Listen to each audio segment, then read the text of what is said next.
मिठो खाना खान कसलाई मन पर्दैन र नमस्कार म हुँ सिरिस अनि हजुरलाई स्वागत छ फुड ट्रेजरमा अहिले अचेल चाहिँ हेल्दी डाइट रिक्वायरमेन्टहरु हैन फलो गरिरहेछन् मान्छेहरुले जिम ट्रेनीहरु त्यसपछि नर्मल हामीले बेसिकली घरमा खाँदा नि अलिकति हेल्दी खाऊ भन्दाखेरि चाहिँ हेल्थ फुडहरु सुपर फुडहरु चाहिँ बढी युज गर्छन् हैन त्यही सुपर फुडहरुमा चाहिँ किन्वा भनेको चाहिँ एउटा चाहिँ एकदम कमनली मान्छेहरुले वाइडली चाहिँ युज गरेको चाहिँ एउटा इन्ग्रेडिएन्ट हो हैन किन्वाको चाहिँ किन्वा युज गरेर आज म एउटा चाहिँ सलादको रेसिपी लिएर आइरहेको छु है किन्वा सिट्रस सलाद अब यो बनाउनको लागि त हजुरहरुले भिडियो चाहिँ अगाडिबाट लास्टसम्म त हेर्नु पर्यो नि सुरु गरौँ है त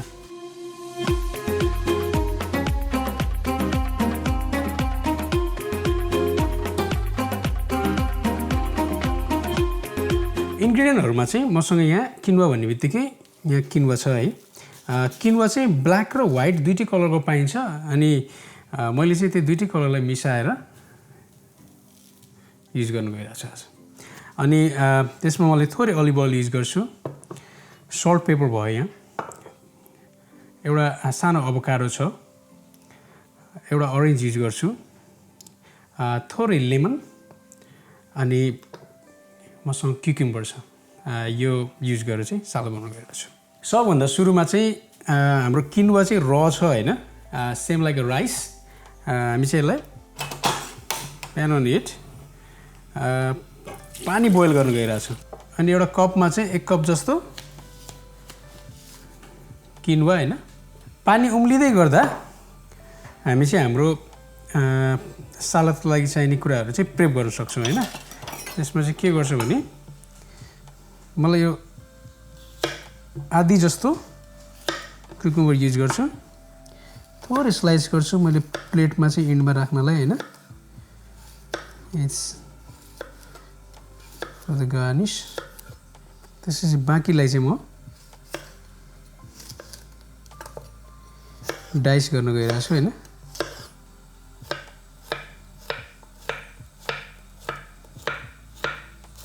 ऑरेन्ज छ हैन ऑरेन्जलाई चाहिँ ऑरेन्जको हामी सेगमेन्ट निकाल्छौं सो त्यसरी काटेर हाम्रो पानी बोइल भइरहेछ हैन अनि किन्वा हाल्दियौं एकपल्ट चलाएर किन्वालाई चाहिँ हामीले 5-7 मिनेट जति हैन यो चाहिँ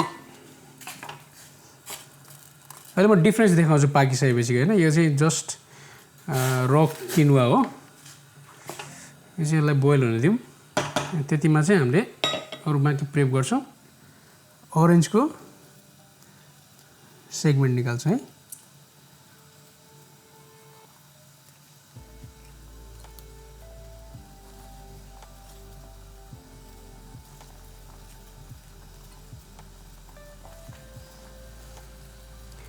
सलाद चाहिँ हामीले नर्मली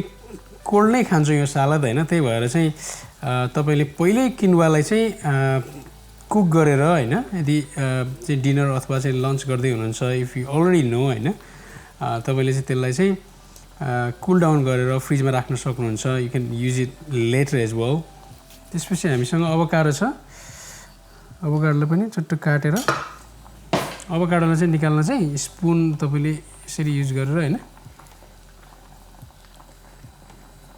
सफ्ट हुन्छ यसरी निकाल्न सक्नुहुन्छ हैन पछि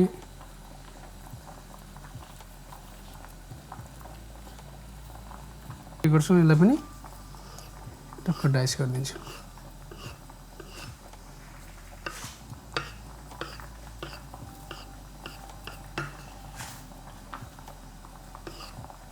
सात 8 मिनेट जस्तो कुक गरिसकेपछि चाहिँ हैन हाम्रो यो चलाउँदै कुक गर्दै गर्दाखेरि चाहिँ म तपाईलाई क्लोजली देखाउँछु हैन यस्तो यो स्प्राउट्स जस्तो यो साइडमा आएको छ हैन अनि यस्तो खुल्दै जान्छ अनि यो नि एउटा टेक्निक हो चाहिँ पाके कि पाकेन भनेर हेर्नलाई हैन यस्तो मैले देख्नुहुन्छ यो सानो सानो स्प्राउट जस्तो साइडमा अनि खाएर पनि हेर्न सक्नुहुन्छ हैन अब यसलाई चाहिँ अब तातो युज गर्न नमिल्ने भएको भएर हामीले सलादलाई चाहिँ यसलाई चिसो पानीमा रिन्च गर्छौं अनि मैले अघि नै भनिसकेँ तपाईहरुले अल्टरनेटिभली टर्न अफ गरेर हिट अल्टरनेटिभली तपाईहरुले चिसो बनाएर फ्रिजमा राखेर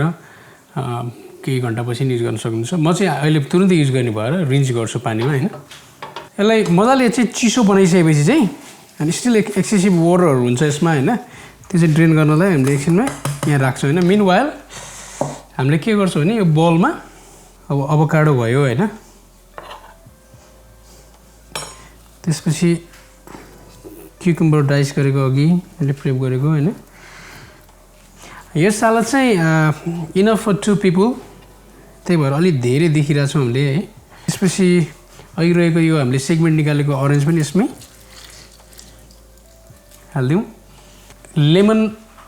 पुरै हाल्दिन थोरै किनभने थोरै लेमन हाल्यो त्यसपछि जान्छ थोरै अलिभ ओइल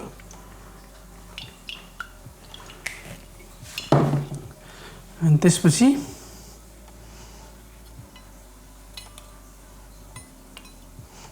हाम्रो ऑरेन्ज सेगमेन्ट निकालेको ऑरेन्ज यसमा हाल्दिन्छु है थोरै पेपर सल्ट भयो अनि त्यसपछि जान्छ यसमा किनुवा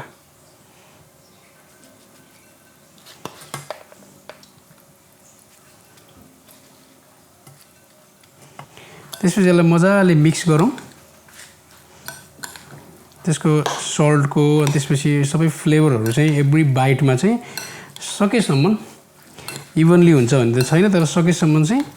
सबै फ्लेभरहरु चाहिँ आउनु पर्यो हैन यो रेडी टु गो छ अब प्लेट गर्छु यसलाई है मैले अघि क्युकम्बर स्लाइस गरेर राखेको थिएँ सुरुमै हैन त्यो क्युकम्बरलाई चाहिँ यसरी मजाले फैलाएर त्यसमाथि म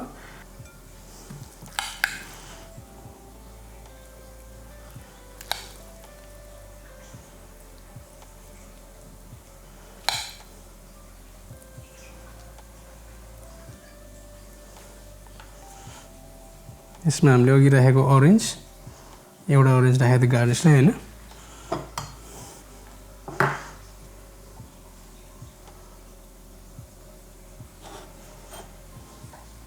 हजुरहरु पनि यस्तै इन्ट्रेस्टिङ ब्युटिफुल सलाद है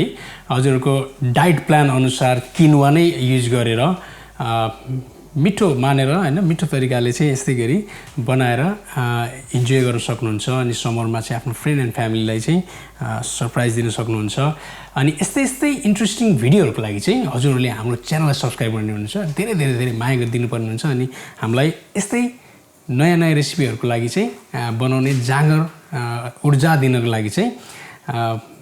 लाइक कमेन्ट अनि सब्स्क्राइब गर्न नबिर्सनु होला thank you very much for watching